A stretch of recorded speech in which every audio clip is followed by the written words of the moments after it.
Mesdames, messieurs et autres créatures dont le sexe est pour le moment indéfini. Quoi? Non, quand je disais que ça me gênait pas que tu fasses des reviews, ça voulait pas dire pour autant qu'il fallait que tu piques mon intro. Bon, ok.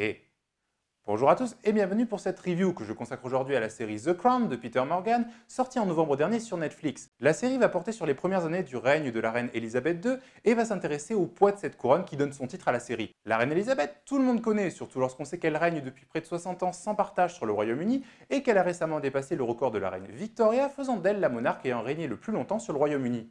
La série The Crown a été showrunnée et écrite par Peter Morgan, un scénariste qui semble apprécier les histoires politiques, étant donné qu'on lui donne notamment les scénarios de Frost Nixon, de Jeux de pouvoir ou encore du Dernier roi d'Écosse. Il a déjà écrit sur la cour britannique et la reine Elisabeth, étant donné qu'on lui doit le scénario de The Queen de Stephen Frears. Bref, un scénariste historien, c'est quand même assez intéressant, même si la série souffre de quelques erreurs historiques, et je reviens là-dessus dans la suite de la vidéo. La série comporte 10 épisodes et se focalise sur les dernières années du règne de George VI, ainsi que les premières années du règne d'Élisabeth II, avec comme point central son couronnement en 1953. La série s'intéresse à l'apprentissage du métier de reine par Élisabeth, qui est campée par une claire foi qu'on avait pu voir dans Le Dernier Templier. Ouais, c'est pas terrible, n'est-ce pas?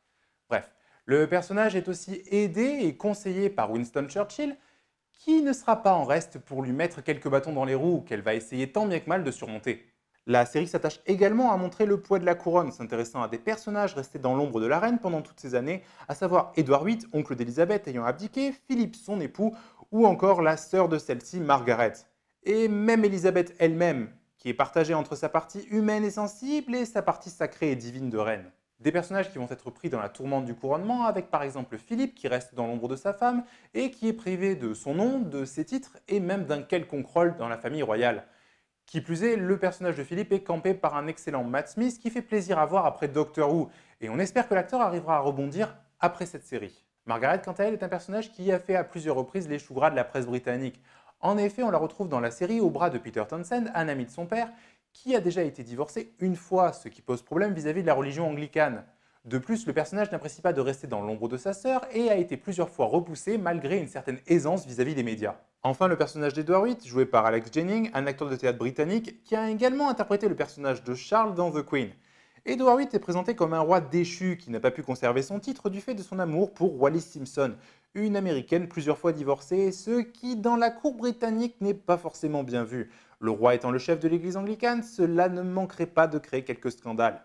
Le traitement des personnages de Philippe et Margaret est plutôt bien efficace et permet clairement de voir le poids du protocole, de l'église et même de la couronne sur ces personnages. Concernant Edward VIII, ce n'est pas vraiment la même chose, étant donné qu'il y a certains détails qui vont être complètement oubliés.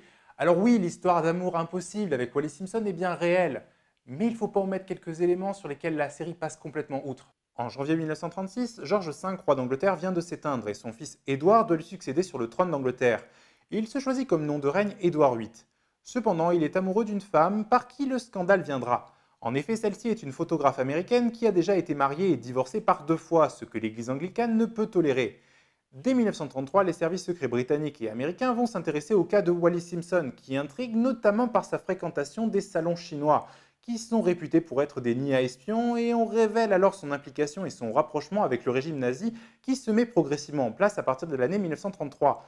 Ce qui n'est pas sans rappeler la célèbre Mata Hari, une espionne au service de l'Allemagne qui exerça pendant la Première Guerre mondiale avant de se faire exécuter en France en 1917.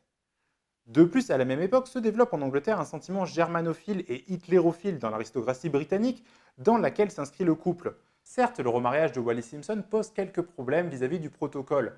Cependant, il s'agirait avant tout d'écarter du pouvoir un souverain pro-germanique et ce à l'aube de la Seconde Guerre mondiale. Édouard VIII est donc contraint à l'abdication, et c'est son frère Albert, un prince de la famille royale, qui a longtemps été considéré comme incapable d'assurer le pouvoir du fait de son bégaiement, de prendre la succession. Édouard VIII s'exile alors en Europe, s'affichant notamment avec Hitler, comme quoi les inquiétudes étaient bien fondées. Je n'ai personnellement aucun problème à voir ce genre de personnage à l'écran. D'ailleurs, j'aurais trouvé très intéressant de mettre cette partie de l'histoire sombre britannique au sein de cette série. Cependant, le personnage a été beaucoup trop épuré, surtout pour en faire juste une victime collatérale du pouvoir royal, alors que là-dessus, on en avait déjà 2 à se mettre sous la dent. Cependant, la série permet de passer un excellent moment, avec notamment un souci de reconstitution historique qui fait plaisir à voir.